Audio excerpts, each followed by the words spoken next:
Céreste est une commune française, située dans le département des Alpes de Haute-Provence, en région Provence-Alpes-Côte d'Azur.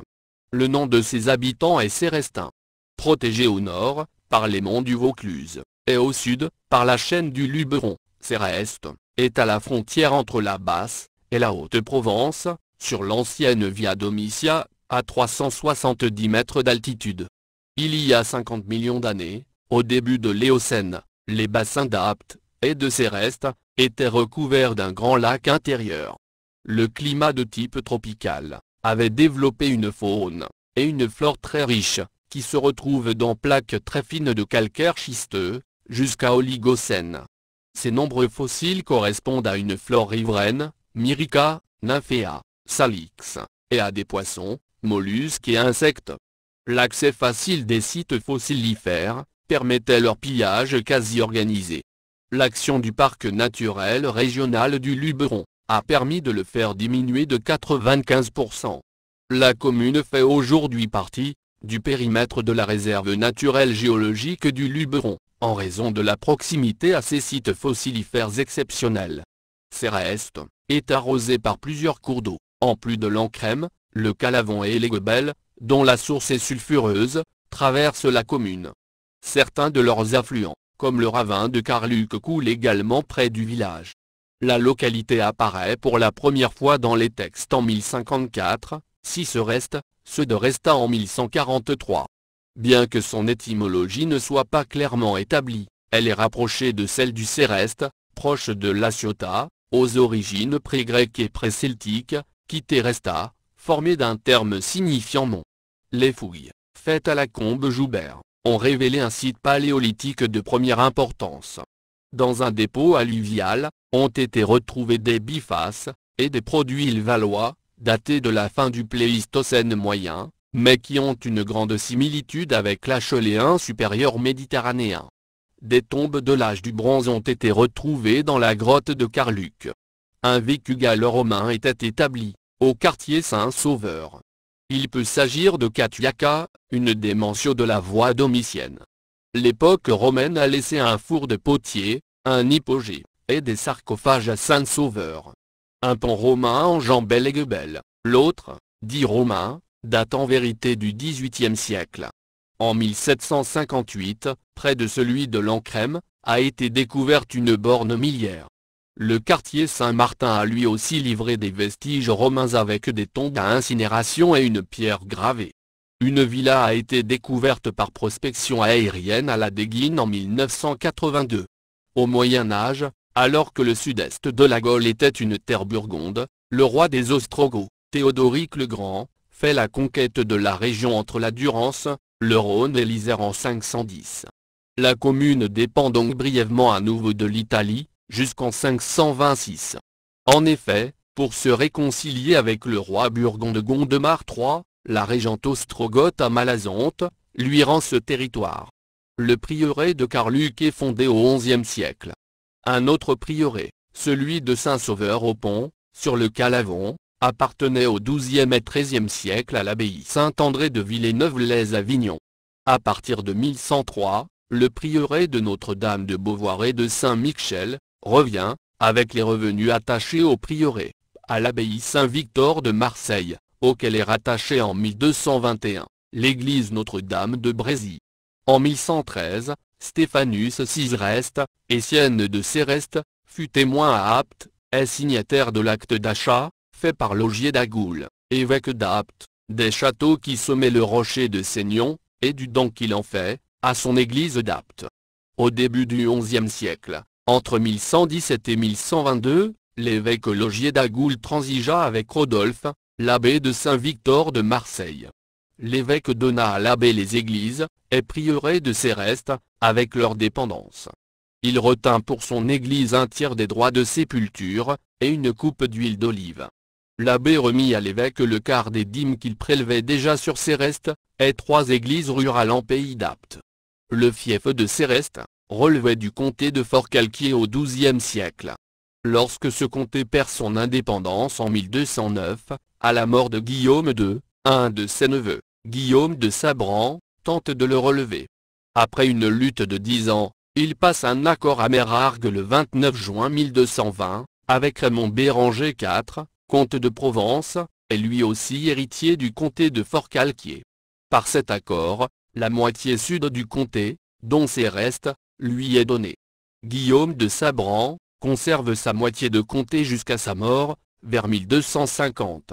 Du château, ayant appartenu aux Sabrans et aux Brancas, subsistent les traces des murailles, parfois doubles, et quelques pans de murs du côté sud. D'autres parties du mur d'enceinte sont entières, avec une bretèche reposant sur 4 corbeaux. Le fait le plus marquant de cette période fut la bataille de Céreste. Elle opposa les routiers de Bertrand du Guesclin, à l'Ost de Provence, commandé par le sénéchal Raymond d'Agoul, qui avait à ses côtés Raymond de Turenne, et son père Guillaume III, Roger de Beaufort, neveu de Clément VI. Au cours de l'année 1368, alors que depuis un an, Urbain V était retourné à Rome, Louis Ier d'Anjou décida de s'approprier la Provence. Il fit appel à Bertrand du Guesclin, qui passa le Rhône au cours du mois de mai, assiégea Tarascon, batailla devant Arles, et remonta ensuite vers Apt. Poursuivi par les troupes du sénéchal de Provence, le Breton se replia à Céreste. Le choc entre les deux armées vit la lourde défaite des Provençaux. Cet exploit valut à du Guesclin d'être excommunié par le pape, le 1er septembre 1368.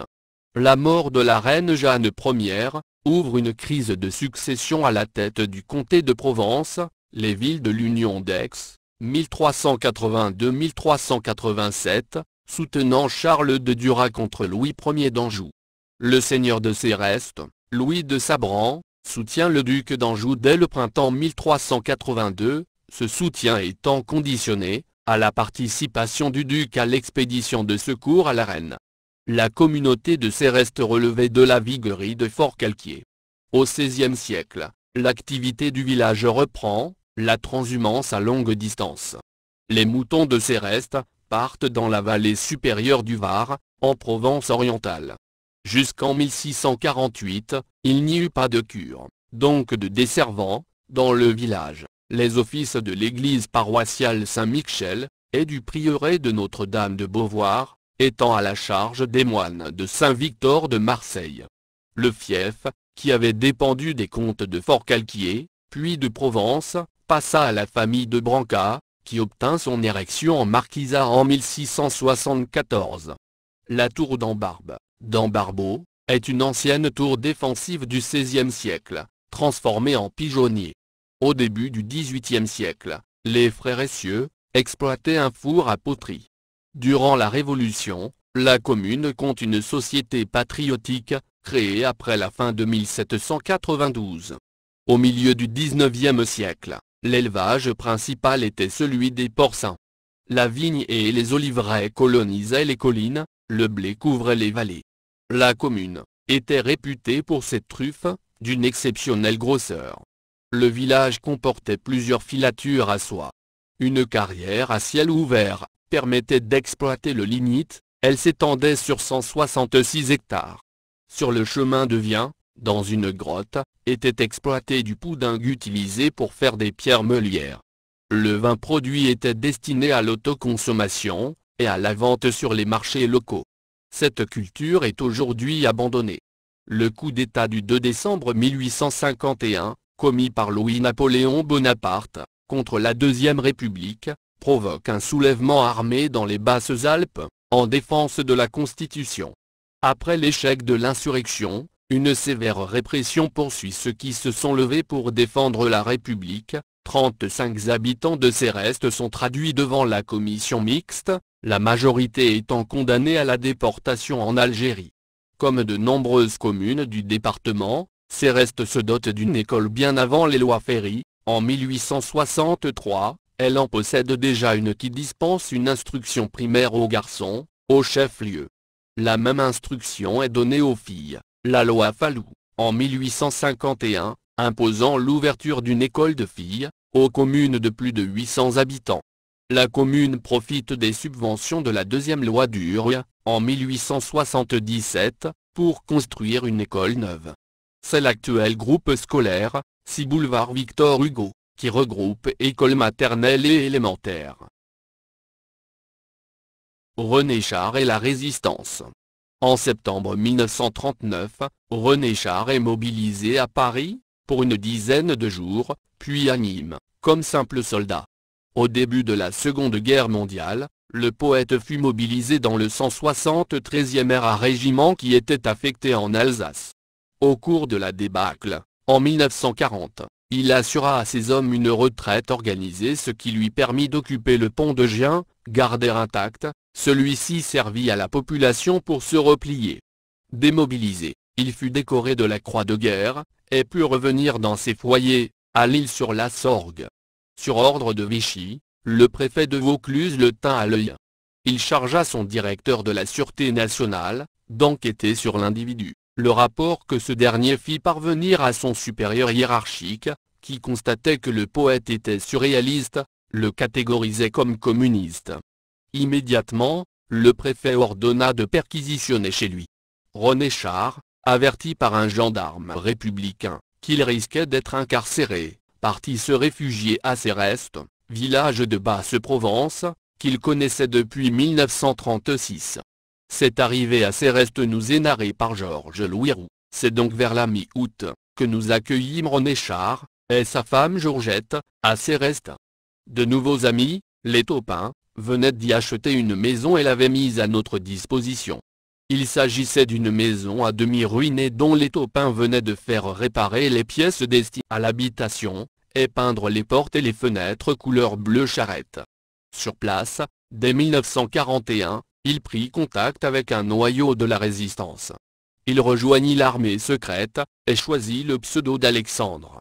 Les excellentes relations qu'il entretenait avec les Cérestins, lui permirent d'organiser sur le terrain des réseaux de combat. Il structura ceux-ci, afin de leur permettre d'accueillir des réfractaires au STO, lors de l'occupation de la zone sud.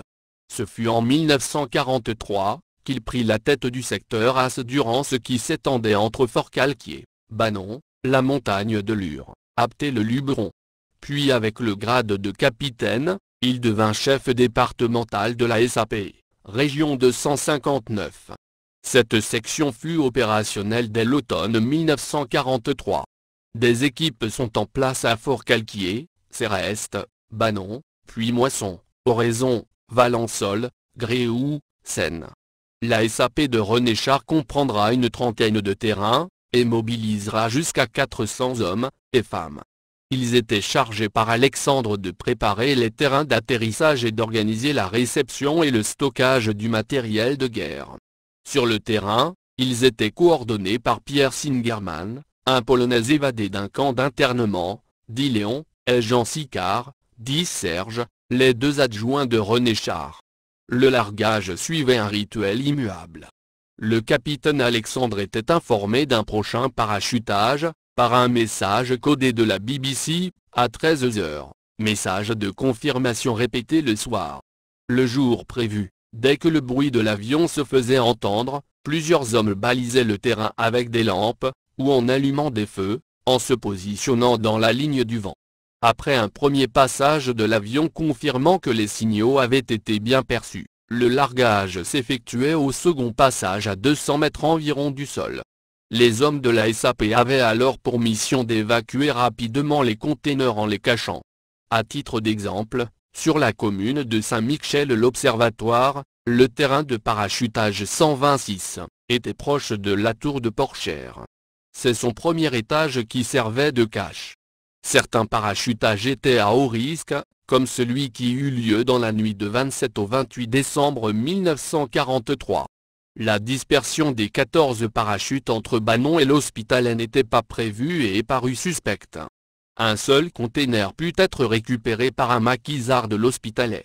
Il contenait 71 mitraillettes Stern, 9000 cartouches, 231 grenades, et 200 kg d'explosifs. Le SAP ne tarda pas à être informé que ce sabotage était à mettre au compte des gendarmes locaux, qui avaient déplacé les repères de largage après les révélations faites par un réfugié lorrain, de 64 ans. Sur ordre de René Char, le délateur fut fusillé 3 semaines plus tard, devant l'église Saint-Jean-Baptiste de l'Hospitalet. Impitoyable avec les traîtres, René Char fut adulé par ses hommes. C'est ce que nous apprennent deux jeunes résistants, Marcel Chaumien et Jean Soupiron, qui avaient rejoint l'Algérie pour y suivre un entraînement commando au club des Pins d'Alger. Ce qui leur permit, en avril 1944, de partir en mission dans le sud-est de la France, région R2, faire des relevés météo en vue du débarquement prochain sur les côtes provençales. Débarqués à Ramatuelle, ils furent d'abord dirigés par la résistance locale, vers Cuqueron puis le 6 juin, vers le secteur d'Apt, beaucoup plus sûr. Ils y rencontrèrent le colonel Coste, qui les confia à René Char. Jean Soupiron s'est souvenu de son étonnement. Alexandre, l'homme vers qui nous allons, est un poète. Ce qui nous inquiète un peu. Nous avons tort. Nos jugements sont erronés. Cet homme se révèle être un homme supérieur, rigoureux, pragmatique, son secteur est organisé de manière exemplaire, et chacun obéit avec enthousiasme. Marcel Chaumien a confié son admiration pour ce colosse, remarquable meneur d'hommes, et qui savait se mettre au niveau de son interlocuteur, fût-il artiste, intellectuel, paysan. Alexandre fut pour nous d'un très précieux concours, il nous donne armes, munitions et matériel, pour nous installer dans une ferme de la commune de Vien. Roger-Paul Bernard, était l'un des hommes de René Char, en contact avec la ferme de Flaquerolles. Originaire de Pertuis, il avait fui l'Estéo, et s'était d'abord caché au Contadour, avec Jean Giono. Âgé de 23 ans, ce jeune poète décida alors de rejoindre Alexandre à Céreste. Char le prit immédiatement en amitié. Son destin bascula le 22 juin 1944, au matin. Parti de Flaquerolles, pour porter un message à Céreste, il fut arrêté par les SS, au bas de Vien. Son sort était scellé car il est trouvé en possession d'un revolver, et chaussé de chaussures anglaises. René Char dut prendre une décision dramatique, laisser fusiller son camarade et ami, pour que Céreste ne subisse pas la répression des SS. Il narre dans les feuillets d'Hypno. Nous étions sur les collines dominant Céreste, des armes à faire craquer les buissons, et au moins égaux en nombre aux SS. Je n'ai pas donné le signal, parce que le village devait être épargné à tout prix. Le jeune résistant fut exécuté, d'une balle dans le dos, près de l'ancienne gare de Vien. Marcel Chaumien écrit, il est mort en brave, refusant de parler. Ces faits maîtres ont été confirmés par les gendarmes, qui écoutèrent dans une pièce voisine du lieu de l'interrogatoire. Il laissa une femme et un bébé de quelques mois. Après la guerre, René Char fit publier ses poèmes Ma fin noire déjà chez Segers, et s'occupa de sa veuve, Lucienne, qui devint modèle de Matisse. Pour illustrer les rapports que René Char entretenait avec les Cérestins, il suffit de rapporter l'amitié qui l'unit aux Ginoux durant ces années. Les Ginoux habitaient une maison voisine de celle des Taupins, à Céreste. René Char, craignant une perquisition, demanda un jour à la mère Ginoux, de cacher des codes, et autres documents importants sous ses jupons. Elle devint ainsi la plus vieille résistante de Céreste. Dans sa jeunesse, elle avait été condamnée au bagne, pour avoir tué son amant d'un coup de couteau. On disait aussi, qu'elle avait brisé le dos de son fils pour lui éviter d'être mobilisé en 1914-1918. Celui-ci était châtreur de profession. Georges Louis Roux, son ami de Céreste, complète, la première fois que nous comprîmes que Char serait le centre d'une activité clandestine, ce fut le jour où, en 1941 je crois, Madame Char l'a incité à plus de discrétion, un anti-vichiste qui avait eu une altercation publique avec un collaborationniste. « Nous aurons besoin de vous plus tard », lui dit-elle. La situation changea totalement pour nous lorsque, après le débarquement américain en Afrique du Nord, le 8 novembre 1942, la zone sud fut envahie par les troupes nazies. Il se créa dans la région des maquis de l'armée secrète. Char travaillait avec eux. À partir de ce moment, ses activités furent conditionnées par ses obligations de chef de réseau. Il lui fallut mettre sur pied, dans des conditions précaires, toute une infrastructure, rechercher des terrains de parachutage, trouver des caches sûres, créer des équipes de transporteurs, établir des liaisons. Sous son impulsion, Céreste Nocturne se mit à l'œuvre. Cristol l'épicier, aux côtés de Bassan Ali le bûcheron, Gardiol le braconnier avec Cabot le gendarme, ou Nervi le camionneur, Manuel, militaire en congé d'armistice, Marcel Sidoine Ponce, et d'autres encore. Des gens simples, aux réactions directes et saines, qui ne pouvaient supporter l'avilissement de leur pays, et qui trouvaient auprès de Char, un responsable qui était aussi un ami, l'occasion d'agir dont ils avaient besoin pour sublimer leur honte et leur colère. Il était la conscience du village. Ses qualités de meneur d'hommes jointes à l'efficacité de son action firent que sa réputation dépassa largement les limites de la R2. Au cours du mois de juillet 1944, René Char fut appelé à l'état-major interallié, à Alger. Sur place, il occupe les fonctions d'officier de liaison auprès du général Cochet, donne des conférences militaires sur la guerre des maquis aux officiers anglais et américains, et devient directeur de la Villa Scoto, le centre des missions parachutées. Il prépare le débarquement en Méditerranée. Ses fonctions le retinrent en Algérie, et il ne put participer à la libération de la France. Il revint seulement en septembre 1944, et fut incorporé à l'armée où il resta encore un an. C'est au cours de l'été 1945, qu'il commença à rédiger à nouveau. Ses textes sont inspirés de son journal de guerre et ses notes du maquis.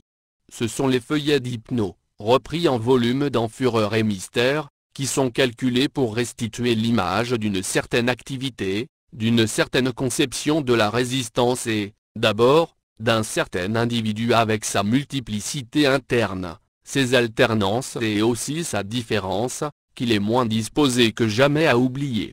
L'ensemble demeure une des images les moins convenues et les plus approfondies de ce que fut la résistance européenne au nazisme. Isabelle Ville, dans son étude sur René Char, une poétique de la résistance, publiée par les presses de l'université Paris-Sorbonne, s'interroge sur les raisons qui déterminèrent l'entrée active en résistance de René Char. Pour celui qui considérait qu'il n'y a que deux conduites avec la vie, ou on la rêve ou on l'accomplit, elle se fit pourtant naturellement même, si comme il l'expliquait à son ami Curel, les poètes n'ont vraiment pas leur place dans l'armée. Ce qui était moins normal, fut le flot d'insanité, que certains déversèrent sur le poète, après la libération. Il faut se souvenir que c'est la SAP, elle-même, qui décidait de la répartition des armes. Les FTP n'en furent pas les premiers bénéficiaires. Il y eut plus que des frictions entre gaullistes et communistes. Mais il faudra attendre les combats de la libération pour que ce délicat problème soit résolu réglementairement entre les FFI. Ce ne fut pas le cas à Céreste où René Char fut accusé de malversation. Fin 1945, lui et son maquis, furent couverts de calomnies par plusieurs dirigeants communistes locaux, sur les ordres d'un certain Georges Dubois. Ceux-ci répandaient une rumeur accusant Alexandre d'avoir été un agent louche et de s'être livré au marché noir. Char intervint auprès des instances nationales du PCF qui déclencha une enquête. Celle-ci, qui allait durer plusieurs mois, aboutira à l'exclusion du parti de ce Georges Dubois, en 1946. Comme entre-temps une autre campagne de calomnie recommençait, Char fit une réponse cinglante qui fut imprimée sur affiches et placardée dans tout le village de Céreste. Il y eut même des vengeances qui se mangèrent froides. Le square des Marronniers, lors de la mandature du premier maire élu après la Libération, un résistant, avait été renommé en l'honneur de René Char place Capitaine Alexandre. Dans les années 1960, un autre maire, très hostile aux poètes résistants, décida de tout changer. Pendant la guerre, Char s'occupait aussi de l'intendance et veillait sur la nourriture de ses hommes. Pour cela, de temps en temps, il s'adressait aux paysans de Céreste. Il rencontra un des gros propriétaires éleveurs de moutons. « Que penseriez-vous, si de temps en temps, l'une de vos bêtes disparaissait, mangée par un loup ?» questionna-t-il pour prendre la température. Le fermier refusa sèchement en targuant qu'il ne faisait pas de politique. Après la libération, le bonhomme vint voir Char pour lui demander une attestation officielle prouvant qu'il avait fait partie de la résistance pendant la guerre. Le capitaine Alexandre leva les yeux de son bureau. « Mes gars mangent bien maintenant, merci, » dit-il, en le renvoyant d'un geste. Le gros propriétaire rumina sa vengeance, jusqu'à ce qu'il fût élu maire du village, et put débaptiser la place Capitaine Alexandre, en place de Verdun.